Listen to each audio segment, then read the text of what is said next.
Oh, welcome back. Today we're going to cook something I call working man's 20-minute stew. And the reason I call it that is because I work a full-time job and I have a wife who's 8 months pregnant. So when I come home, since I'm the one who loves to cook, guess who's cooking? But after a hard day's work, man or woman, we all know, we don't want to sit there and cook for a couple hours, but we do want something delicious and we don't want the same old boring thing every day. So here's something we could cook in 20 minutes to a half an hour and sit down and eat and enjoy time with our family. Get some onions and some garlic and a little bit of oil and fry them up till they get nice and caramel. So the trick here is just continuously stir. Then you get some zucchini, green and yellow, and throw it in.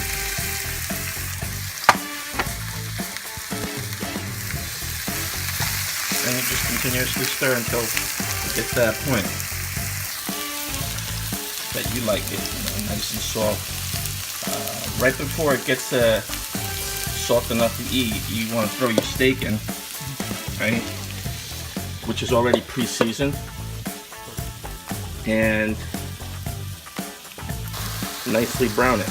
I like to add a little bit of butter just to give it that little bit of flavor and juices.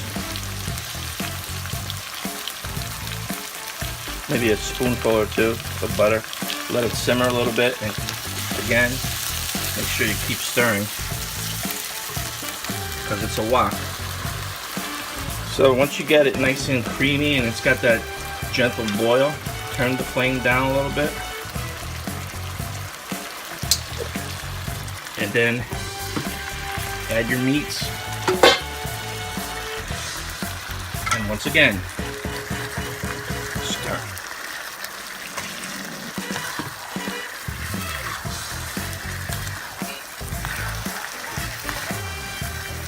When the meat cooks nice, add a little beef broth into it, give it that texture. Then you can put a little bit of flour at the end to thicken it up. Let me do this. I'm doing this one-handed, shooting with the iPhone. So you let it cook for a while, get everything cooked, a little beef broth. Then if you want to thicken it up a little bit, you put a little bit of cornstarch or a little bit of flour and you let it sit. And you got a nice, quick 20-minute stew. So you keep stirring it as it gets nice and brown. Again, with the temperature turned down a little bit, so it slow cooks at this point. And then what I like to do is I just put a cover on it so it just steams a little bit. Helps it to cook a little quicker before I add the broth. So it's kind of difficult shooting with the iPhone, one-handed and cooking. But I like to cook. I like to share the recipes. This is just something you put together. You can mix it any way you want, any type of vegetable that you want. Doesn't necessarily have to be zucchini and onions and garlic, which happen to be my favorite, but I like it. But you can use, you can add spinach, you can put tomatoes in there, whatever you like in a quick stew. You could eat it regular after it's done, just the stew itself, or one of my favorites is I like to put it over pastina or rice. I like yellow rice, which is good, so you can do that. So there's a couple of different ways that you can eat it once it's done. So let's check and see how we're doing. Ooh, look at that. Nice. Little boil. The meat's almost cooked. And I still haven't put any broth in there yet. I may not even need to. Look at that. Put the cover back on. We're going to stir it a little bit more. Let it cook a little bit more. And then see where we're at. So at this point, I added just about a quarter cup of beef broth just to give it a little bit of flavor and slow down the boil a little bit. As it comes back, turn the temperature down just a little bit more. Again, you got to remember to keep stirring.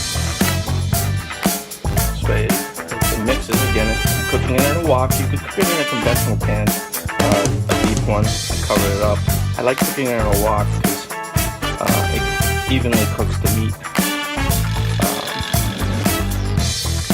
For me, anyway, it's my preference. So didn't have to put a lot of broth in. The juices from the steak actually made a nice broth of its own. With a little bit of butter, everything is juiced up really nice. So again, I put about a quarter cup of beef broth in there to add a little flavor and, you know, cool it down a little bit so it can cook a little more. So when everything's ready, I'm going to add a little bit of cornstarch just to thicken it up a little bit. And then some parsley, right, as it comes out, give that added flavor. Now note that in the beginning, I season my meat with salt, pepper, sea salt is what I like to use, or kosher salt. I think it's got a better taste. Some fresh basil, and mixed it all together. So we added the parsley, as you can see, and we stirred it, and we added a little bit of cornstarch. Or you can notice it on camera. It's a little bit thicker, which is going to really make a difference when it cools down a little bit and settles. So this is about 3 or 4 minutes away from being completely done, and then we'll serve it. Today we're not going to serve it over anything. We're just going to serve it in a bowl and enjoy it with some bread. So I know I said we were going to have bread with it. Please don't yell at me. I know this is bad for an Italian, but I didn't have any Italian bread, so I ended up having to settle for regular bread, but it says Italian on it. Use Italian bread if you're going to soak sauce. So now it's cooled down. You can see all the meat's cooked. See how that broth here, it got nice and creamy.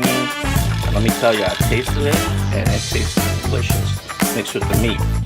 Again, this is a perfect dish over rice or over pasta or anything else that you might want to put it over, and it's good by itself with some Italian bread. It's so good.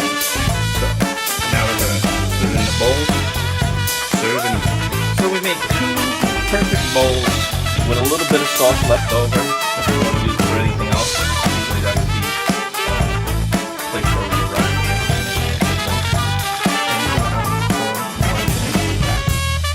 And enjoy the food. So, get a closer look at it. You can see the texture is really nice. Now, I'm going to put a little grated cheese on it because I just happen to like grated cheese. And maybe a couple of peppers. Hot peppers because I like hot. But look at this. Let me tell you, this is gonna taste good. So I hope you give it a shot and experiment with it. There's a couple different ways you can go with it. And once again, thank you for listening and sharing your recipes. There's a couple of them that I really liked, and I'm looking into putting them in my recipe book once I try cooking them and see how they turn out. You know, sometimes you attempt to cook someone else's recipe and don't always come out the way that they would cook it. You know how it is. But again, thanks. Have a great day, and we'll see you next time.